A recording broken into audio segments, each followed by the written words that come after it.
Here are 5 hyped whiskeys that we're just not sold on yet.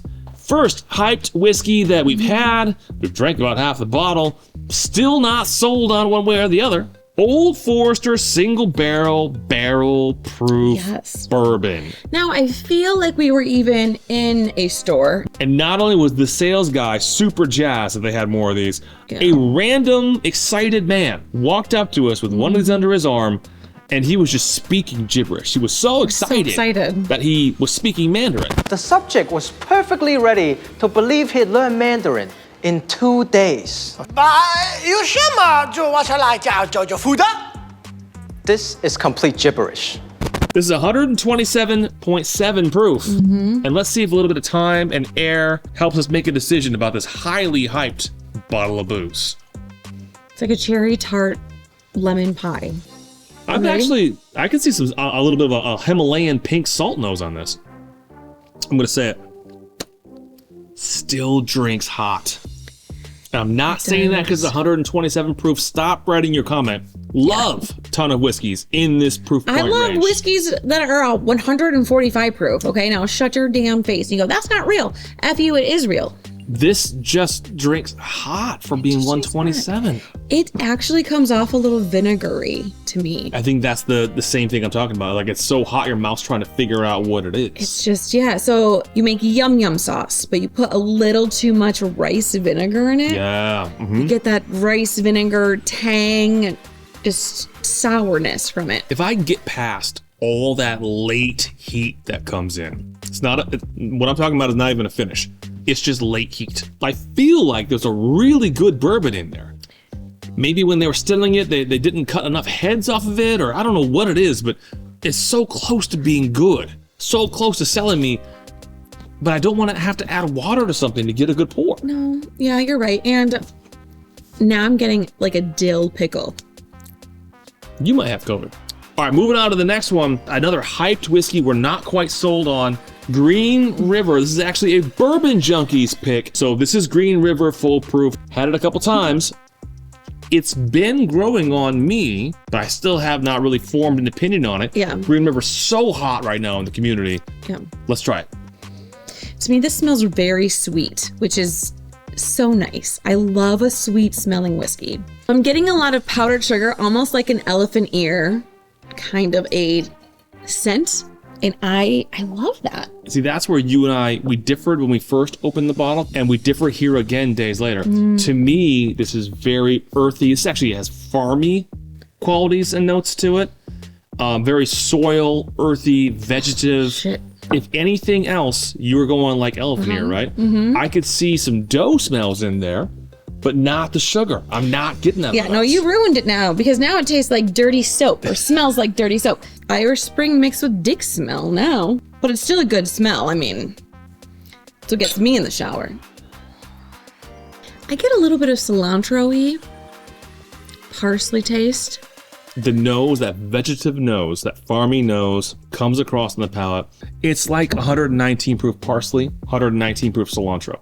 Sounds weird. This flavor profile, since we first had it, is growing on me. You are correct. It's growing on me, because as soon as I tasted it, I was like, shit, I think I kind of like it.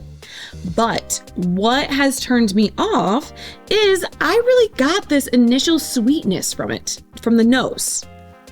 Don't get the sweetness here, and I think that is why I've kind of been like, Moving on. We've seen a lot of people do picks from this distillery. We haven't had a lot of samples from there, because at the time when the picks came out, the picks were expensive and we were wrapped up on other stuff. And then I said, no, I don't want to do what everyone else is doing. How about I go to Cat's Eye? We haven't had a lot of Nashville Barrel Co. This is a Nashville Barrel Co. bourbon. This is actually a pick. It is 116.94 proof, and I believe, if what I've read is true, what Nashville Barrel Co. is doing with a lot of these picks these days, it's not a single barrel.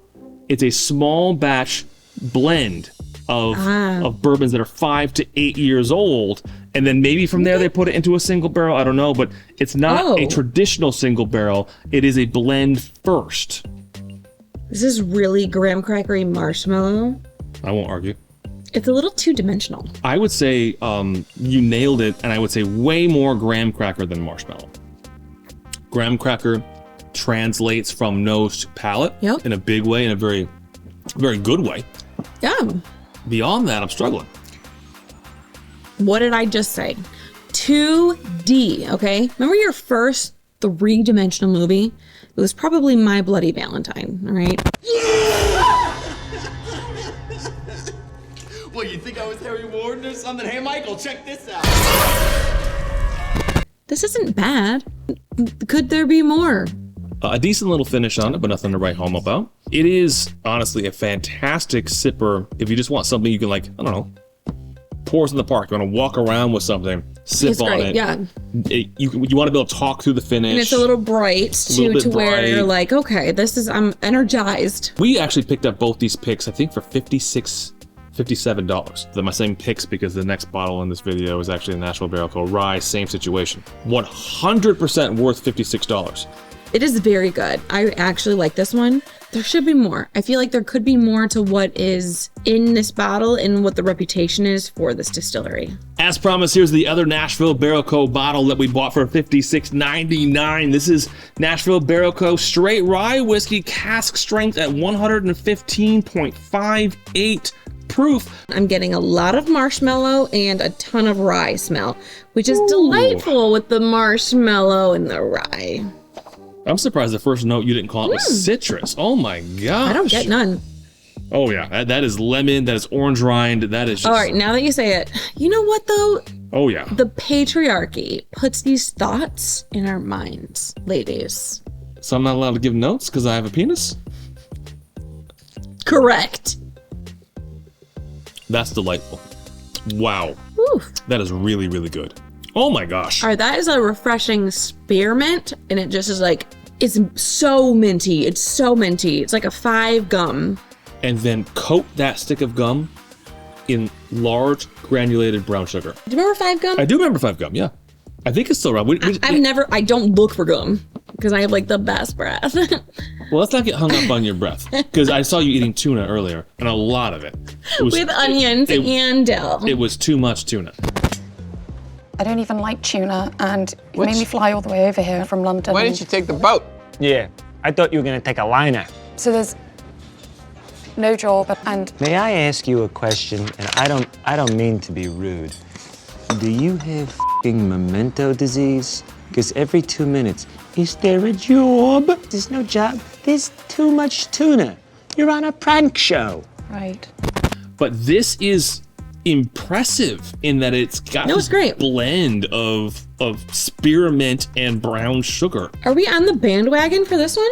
Who decided that the bandwagon was gonna stop here? Go pick up those turds over there and show them a good time. I'm on the bandwagon. That is a damn good rye. Holy balls. Well, okay, I'm so biased. I love rye. Yeah, and what do you I think of love this it. one? I like it. I'm excited about this rye. Last but certainly not least, on hyped whiskeys that were not yet sold on, we have a sample of a bottle from friend of the channel, David Goldman. This is Rebel 10. It's a 10-year whiskey, single barrel, 100 proof. We saw this recently in the store for over $100. Asked Goldman about it over text. He said, pass on it. Let's see if we made the right decision. So smell it first off. It smells wonderful. It's got this like grapefruity, like a sugared grapefruit smell to me. Sure. With a little bit of, gosh, what is it? Like, I almost want to say it's like a blueberry pancakey mix. I don't know, something, but pancakey without the powder. Oh, you are... Vanilla, maybe. Yes, vanilla, blueberry, that's all there on the nose. Everything that my nose was like excited for, it's like I got catfished, I feel. I'm like, I'm getting into this great IHOP experience. I drink it. I got the shitty waitress who smokes and I got some ash in my goddamn fucking plate. Like, you kidding me? And then the maple syrup jar is all damn empty. Where's my sweet, deep, like, berry that I was smelling? The nose does come across so confectionery, so fancy bougie breakfast. And the palate, I really do enjoy this palate. But you do get catfished. The palate is nothing like the nose. No. And there's something to be said that's admirable about that. But I'm also drinking just 10-year, 100 proof bourbon, and I am not gonna pay over $100 for that. That could easily be more than 10 years old. I'm getting a ton of age and maturity on it. Extremely easy drinking. I really want this bottle, but I don't want it at that price point. Have any of these 5 hyped whiskeys, at tasting these, has it changed your opinions about them? I'm upset to say this. Green River. I'm liking this cilantro, parsley mix of but maybe because it's so different. They're gonna be like, yes, all right. Because I like Maker's Mark and I'm an idiot. You know who pisses me off? Me? People who tell me that this whiskey is really freaking great and I am really freaking stupid. Who tells you that? Rude. Who tells you that? Oh. How dull in the brain does somebody have to be to watch the entire video and be like, your whiskey opinions weren't very good. Yeah. We talked about blowjobs the whole time, you asshole. I don't remember that, but I'm sure it happened. Literally, it just happened in the video we just released. Well, sometimes people like them. Anyway,